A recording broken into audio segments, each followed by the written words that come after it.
ಕೆಲವೊಂದು 3-4 ದಿನ ಹಿಂದೆ ನಮ್ಮ ಎಲ್ಲ ಪಿ ಡಿ ಒಗಳು ಇಲ್ಲೇ ಬಂದು ಒಂದು ಮನವಿ ಕೊಟ್ಟಿದ್ದರು ಜಿಲ್ಲಾ ಪಂಚಾಯತ್ ಆವರಣದಲ್ಲಿ.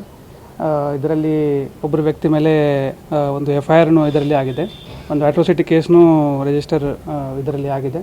ಇದರಲ್ಲಿ ಎಲ್ಲ ಜಾಸ್ತಿ ನಮಗೆ ಅವರಿಂದನೇ ಒಂದು ತೊಂದರೆ ಆಗ್ತಾಯಿದೆ, ಕೆಲಸ ಮಾಡಿಕೊಡೋಕ್ಕೆ ಅಡ್ಡಿ ಆಗ್ತಾಯಿದೆ ಅಂತಲೇ ಅಂದ್ಬಿಟ್ಟು ಅವ್ರು ಮಾಡಿದರು. ಕಂಪ್ಲೇಂಟ್ನೂ ಕೊಟ್ಟಿದ್ದೀವಿ. ಅದರದ್ದು ನಾವು ಸರ್ಕಾರ ಗಮನಕ್ಕೆ ಕೂಡ ಪತ್ರ ಬರೆದಿದ್ದೀವಿ, ಏನಿದೆ ಅದರಲ್ಲಿ ಏನು ನಿಯಮಾನುಸಾರ ಇದನ್ನು ಮಾಡ್ಕೊಳ್ಳೋಕ್ಕೆ. ಈಗ ಅಂತಾನೆ ಕನ್ನಡ ರಕ್ಷೆ ವೇದಿಕೆಯಿಂದನೇ ಅವ್ರು ಬಂದು ಒಂದು ಮನವಿಯನ್ನು ಕೊಟ್ಟಿದ್ದಾರೆ. ಇದರಲ್ಲಿ ನಮ್ಮ KCSR ಆ್ಯಕ್ಟ್ ಪ್ರಕಾರ ಅವರಿಗೆ ಏನು ಹೋರಾಟ ಮಾಡಿಕೊಡೋಕ್ಕೆ ಅವಕಾಶ ಇರಲ್ಲ ಅಂತಾನೆ. ಅದು ಈಗಲೇ ನಾವು ಅವ್ರ PDO ಮುಖಂಡರಿಗೆ ಕರೆದುಕೊಂಡು ಈಗಲೇ ನಾನು ಕೂಡ ಅವರಿಗೆ ಹೇಳಿದ್ದೀನಿ. ಆಮೇಲೆ ಎಷ್ಟು ದಿನ ಅವರು ಇಲ್ಲಿ ಕುಂತಿದ್ದಾರೆ ಅದರಲ್ಲಿ ಕೂಡ ಅವರು ಲೀವ್ ಹಾಕಿದ್ದಾರೆ.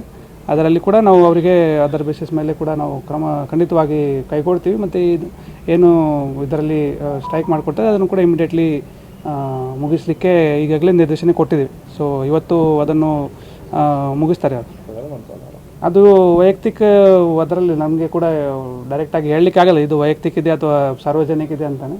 ಅದನ್ನು ತನಿಖೆ ಆಗಲಿ, ತನಿಖೆ ಆದಮೇಲೆ ನಮಗೆ ಗೊತ್ತಾಗ್ತದೆ. ಕೇಳಿದಾಗ ಏನು ತಪ್ಪಿಲ್ಲ ಸರ್, ಜನರಿಗೆ ತೊಂದರೆ ಆಗಲ್ಲ ಅಂತ ಮೂಲಭೂತ ಸೌಕರ್ಯಗಳನ್ನು ನಾವು ಸಾರ್ವಜನಿಕರಿಗೆ ಕೊಟ್ಟೆ ನಾವು ಇಲ್ಲಿ ಕುಂತಿದ್ವಿ. ಯಾವುದೇ ಮೂಲಭೂತ ಸೌಕರ್ಯಗಳ ಸ್ಥಗಿತಗೊಳಿಸಿ ನಾವೇನು ಕುಂತಿಲ್ಲ.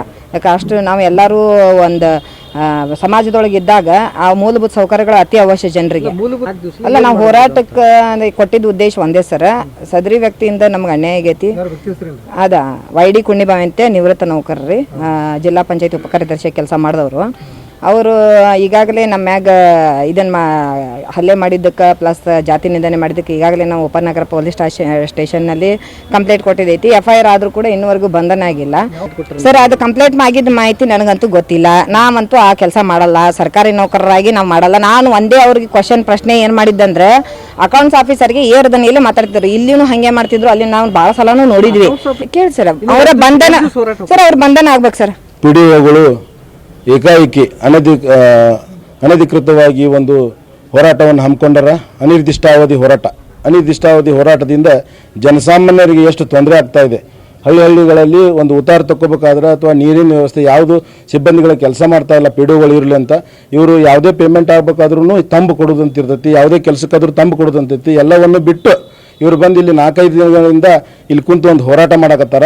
ಇಂಥ ಹೋರಾಟ ಸಮಂಜಸ ಅಲ್ಲ. ಸಾರ್ವಜನಿಕರ ಹಿತದೃಷ್ಟಿಯಿಂದ ನೋಡಿದ್ರೆ ಈ ಹೋರಾಟ ತಮ್ಮ ವೈಯಕ್ತಿಕ ಉದ್ದೇಶಕ್ಕಾಗಿ ಮಾಡಕತ್ತಾರ ಅಂತೇಳಿ ಅನಿಸೈತಿ. ಹಾಗಾಗಿ ಸಾರ್ವಜನಿಕರ ನಾವು ಕೂಡ ಸಾರ್ವಜನಿಕ ಬದುಕಿನಲ್ಲಿ ಇರೋದ್ರಿಂದ ನನಗೂ ಕೂಡ ಸಾಕಷ್ಟು ತೊಂದರೆ ಆಗಿದೆ ಪಂಚಾಯತಿಯಿಂದ. ಹಾಗಾಗಿ ಈ PDOಗಳು ಈ ಹೋರಾಟವನ್ನು ಕೈ ಬಿಡಬೇಕು. ಹಾಗೂ ಇವರು ಏನು ಕಾನೂನುಬದ್ಧವಾಗಿ ಹೋರಾಟ ಮಾಡಿದ ಹಿರಿಯ ಅಧಿಕಾರಿಗಳ ಒಂದು ಪರ್ಮಿಷನ್ ಇಲ್ಲದೆ 1966 ಆ್ಯಕ್ಟ್ ಪ್ರಕಾರ ಇವರು ಮಾಡೋಕೆ ಅಧಿಕಾರ ಇಲ್ಲ. ಆದರೂ ಕೂಡ ಇವರು ಮಾಡ್ತಾರೆ ಅಂತಂದ್ರೆ ಮಾಡೋಕ್ಕೇನು ಬೇಡ ಅಂದಿಲ್ಲ ನಾವು. ಅಧಿಕಾರಿಗಳಿಂದ ಕಿರುಕುಳ ಆಗಲಿ ಅಥವಾ ಸರ್ಕಾರದಿಂದ ಏನಾದ್ರು ಅನ್ಯಾಯ ಆಗೈತೆ ಅಂದರೆ ಒಂದು ಸಂಘ ಮಾಡ್ಕೊಂಡಾರ ಮಾಡಲಿ. ಆದರೆ ಸಾರ್ವಜನಿಕರಿಂದ ತೊಂದರೆ ಆಗ್ತೈತಿ, ಸಾರ್ವಜನಿಕರನ್ನ ನಮ್ಮ ಆಫೀಸ್ಗೆ ಬರಬಾರ್ರಿ ಅನ್ನೋ ಲೆಕ್ಕಕ್ಕೆ ಇವರು ಹೋರಾಟ ಮಾಡಿ ಹತ್ತಿಕ್ಕುವಂಥ ದುರುದ್ದೇಶದ ಮನೋಭಾವ ಹೊಂದಿರ್ತಾರಲ್ಲ, ಈ ಒಂದು ದುರುದ್ದೇಶದ ಮನೋಭಾವವನ್ನು ಅವರು ಸರ್ಕಾರಿ ಅಧಿಕಾರಿಗಳು ಹತ್ತಿಕ್ಕಬೇಕು. ಹತ್ತಿಕ್ಕೆ ಇವ್ರನ್ನ ಸರಳ ಕೆಲಸ ಮಾಡೋಕ್ಕೆ ಹಚ್ಚಬೇಕು.